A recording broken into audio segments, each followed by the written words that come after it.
À 7h10, on passe en revue la presse africaine avec vous, Frédéric Couteau. Bonjour. Bonjour Nathalie, bonjour à tous. À la une ce lundi, Seitenga, village martyr. Oui, une nouvelle tragédie au Burkina Faso après l'attaque de la brigade territoriale de la gendarmerie de Seitenga jeudi dernier qui a causé la mort de 11 Pandores. C'est une véritable folie meurtrière qui s'est emparée des terroristes, s'exclame l'observateur Palga.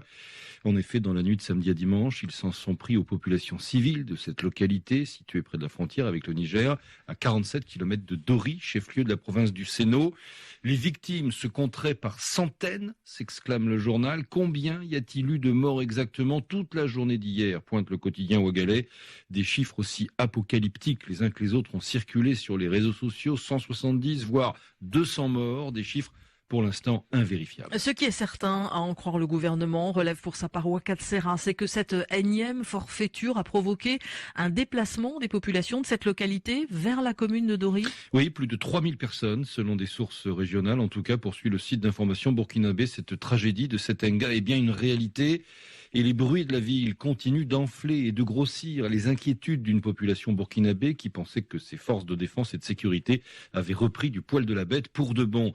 Et Ouakhatsera de hausser le ton, compte tenu de la dégradation de la situation sécuritaire qui continue d'endeuiller l'armée nationale et les populations civiles qui ne doivent leur salut qu'à la fuite, gonflant le flot des déplacés internes. Il faut engager une guerre décisive. Il faut, poursuit Ouakhatsera, rejoindre l'appel de Mohamed Bazoum lancé jeudi dans la ville de Terra. Oui, cette ville située dans la zone dite des trois frontières partagée par le Niger, le Burkina Faso et le Mali, où se sont sanctuarisés les terroristes qui y sèment mort et désolation. Armé de sa vision, selon laquelle la lutte contre le terrorisme ne saurait se mener et a fortiori se gagner en solo, le président nigérien compte s'appuyer sur ses partenariats diversifiés avec les pays occidentaux pour renforcer les capacités opérationnelles de son armée, tant sur le plan logistique, aérien et sur celui du renseignement. En effet, précise Mouria, la voix du Niger, comme s'il voulait mieux se faire entendre par Ouagadougou et Bamako, c'est à Terra, à une encablure des frontières maliennes et burkinabé, que le président nigérien a lancé un appel à ses homologues, Assimi Goïta et Paul-Henri Sandaogo Damiba.